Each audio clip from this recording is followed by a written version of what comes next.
Hello कैसे हो आप सब। Welcome to our channel. आज हम लोग बात करने वाले हैं एक खास लड़के की जो बचपन से ही गरीब होता है मगर बाद में जान के सबसे महंगे ब्रांड की कंपनी खोलता है। उसका नाम है Louis Vuitton. Louis Vuitton actually में फ्रांस का रहने वाला है और इसके माता पिता जो हैं बहुत ज़्यादा गरीब होते हैं। इसलिए ये सोचता है कि 13 साल की उम्र में हम चल जाते हैं पेरिस और पेरिस जाकर कोई ना कोई बिजनेस ढूंढ लें, क्योंकि वो पेरिस में सबसे ज़्यादा जॉब मिलती थी उस समय।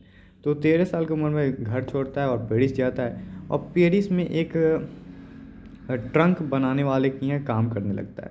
और धीरे धीरे जब 16 साल वहाँ काम करता है तो उसकी थोड़ी बहुत ग्रोथ हो जाती है और उसके पास पैसे आ जाते हैं। उसके बाद में वो सेपरेट मकान लेता है उसी शहर में, मतलब कि अच्छा लोकेशन पे।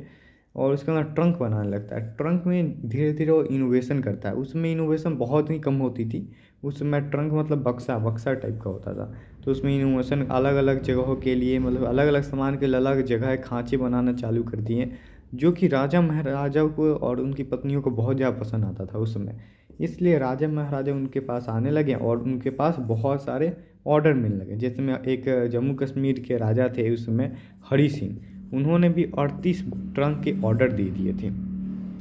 तो धीरे धीरे वो फेमस हो गए, मगर बाद में जाकर क्या होता है, फ्रांस और प्रूसिया में वार होने लगते हैं, जिसके कारण उनके दुकान को बर्बाद कर दिया जाता है।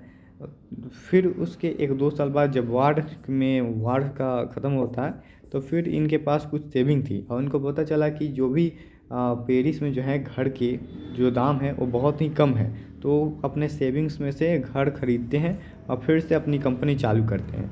मगर कंपनी अब बल्क में सामान बेच रही थी और वर्कर्स भी थे जो लुइस विटन खुद से नहीं बना रहे थे।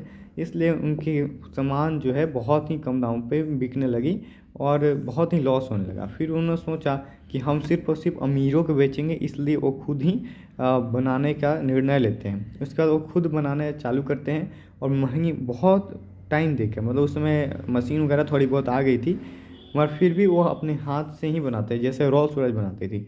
इसलिए उनका दाम भी बहुत ज़्यादा हाई होता था और क्वालिटी भी बहुत बढ़िया होती थी। इसलिए सारे राजा महाराजों को वो देने लगे, मगर बाद में जाके इनका कॉपी होने लगा। अब ये कॉपी होने लगा तो इनका प्रभाव पड़ेगा, बिजनेस पे लॉस होने लगा। फिर उन्होंने इनके बेटे जॉर्ज ने सोचे और ये लुइस विटॉन कि कैसे भी करके हमें कुछ ऐसा टेक्निक बनाना चाहिए अपने बक्से में, ट्रंक में, कि जिससे लोगों से वो अलग हो और सही में लुइस विटॉन कौन है ये कस्टमर को पता चले।